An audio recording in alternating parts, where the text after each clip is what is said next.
Hello guys, OG Pickle here with another eFuse exclusive. We're chatting with none other than Carter Jumper, aka Pirates from Northwood University today. We're excited to talk fast cars and even faster routes for Rocket League Championship. What's up, Carter? How are you today?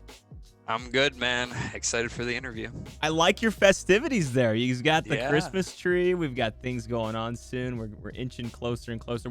I believe we're in the hours leading up till Christmas. So thanks for being a little festive with us. I appreciate you getting us in the old spirit of the interview. Yeah, I thought it'd look good. Well, the aesthetics are perfect. First of all, congrats on an incredible season so far. I don't think it's I think everyone's kind of aware of it. You're one of the best players in the country. It's phenomenal to watch you. You're a great Rocket League player. Can you talk to me about this season? Talk to me a little bit about what you're proud of that you've done yourself, and maybe a little bit about what you've done as a team. But we'll start with what are you proud of yourself about?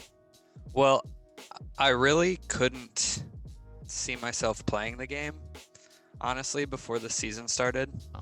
And Cody reaching out to me, I was kind of iffy on it to start with. But I'm proud of being able to play like 30 hours a week consistently and do pretty well in all my classes. Because with all the leagues that we were doing, we've had to play like 30 hours a week plus for every single week.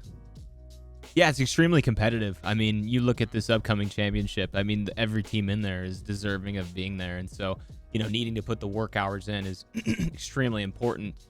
What was the realization? Because I want to back it up for just a second. What was the realization? So you said, I don't know if I have it in me to play Rocket League. Okay, Cody calls me, convinces me to give it a shot. Where was the realization at when you kind of got there, started to play, that you said, hey, I could kind of get into this? Well, I hadn't really taken competitive Rocket League too seriously yet. Mm-hmm. I was obviously going to go to college anyway, so I figured that it would be a pretty good opportunity to be able to come here and maybe win some championships for Northwood. Did you have a realization when you made it sound like you're kind of out of the loop against like some of these pro players? You're kind of meeting them for the first time. Did you have any realizations like when you got up to them and actually started competing or doing well, that you kind of said like, hey, I think I might be able to hang with these guys? Was there ever a moment in time where that kind of made you think like that? Yeah, honestly, seeing it from other people's perspectives, because I had only seen it from my perspective, that I didn't think I was really good enough to compete, or I would lose to them a couple times and then I just thought I couldn't beat them. They're at the top. But really, when we, like in the summer series, I guess I should say, that was kind of when I knew, yeah, we would definitely be top two, probably in CRL. And that's when I kind of knew that we would have that rivalry with Akron and we could compete with them. I like that. I just talked to Akron not long ago, so I love this little build-up, a little backstory. We can kind of amplify the excitement going into it here from the players. You talked a little bit about your time as a student, kind of balancing homework with balancing 30 hours of gameplay and practice, etc. in Rocket League.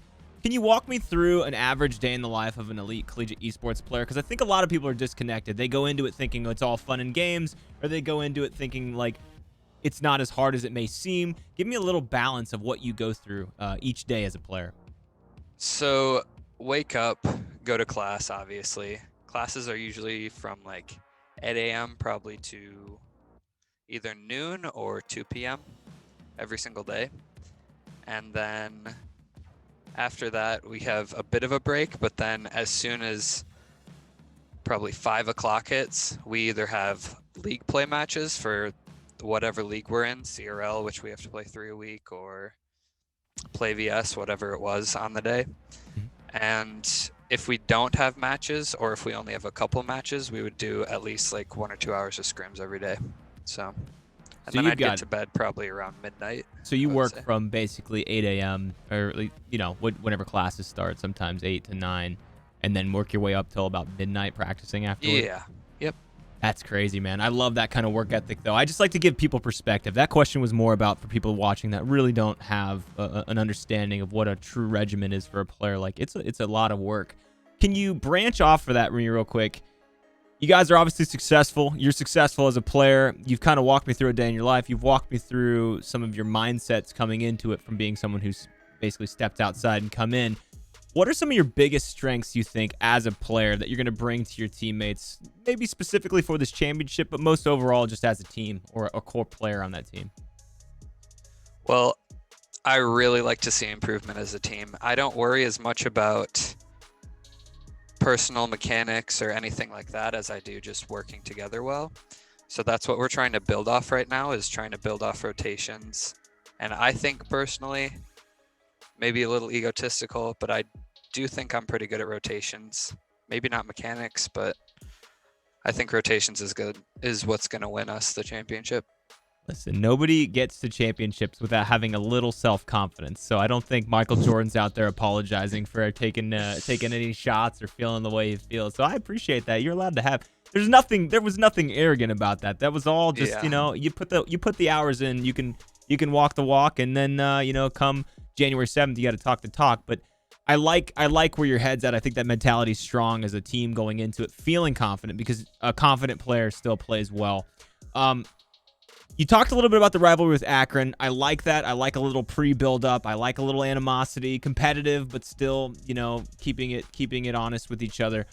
Are there other players, maybe on Akron, maybe on your own team, or just out there in the ecosystem that you admire, or you watch their rotations, or you watch how they play with their mechanics, and you truly want to learn from them, or at least benchmark off some of the things that they do? Well, Tristan's probably the best mechanically in CRL. I mean, he's kind of proven it with everything he's done. But honestly, Titanium's been really surprising me lately. We've actually faced him a few times since we faced them in CRL, and he has consistently been the player that has really stood out on any of the teams. I love that. Yeah, I mean, you only get better by benchmarking and trying to figure out what the people in front of you are doing, or at least the competition in the area. With Akron, I've got to know, is there going to be any trash talk going into it a little bit? I know you guys are like rivals. It's very apparent. I think it's obvious to all of us on the third party. Do you do a little trash talking in there? You have a little fun with it? Take the competition a little further? Yeah, we do a little bit of trash talking. I mean, it's in the nature of the esport. Yeah. Some maybe a little bit than others, but that's what kind of makes it fun for everyone. And especially for the viewers. Well, it adds to the dialogue for us as viewers. Yeah. That's exactly what I was going to say. A little bit of professional trash talk, a little bit of back and forth. Some of the best prize fighters, albeit boxing or NFL or any traditional sport, really. You like a little bit of something added to it. Last question for you before I let you go. What do you think will happen on the championships on January 7th and 8th? What do you think is going to happen? Well, I know for a fact it's going to be us and Akron in the championship match. But I don't know. We'll have to see. We'll have to see who brings it that day. Well, I like leaving it on a cliffhanger. I like the silent confidence. I like a little trash talk with my rivalries, and I like even more some competitive Rocket League. Carter, Pirate, appreciate you being here. Thanks for your time. We're looking forward to seeing you on the 7th and 8th of January compete in the Rocket League Championships, the collegiate ones. We appreciate you being here, dude. Good luck. Best of luck. Thanks for having me. We'll see you again soon.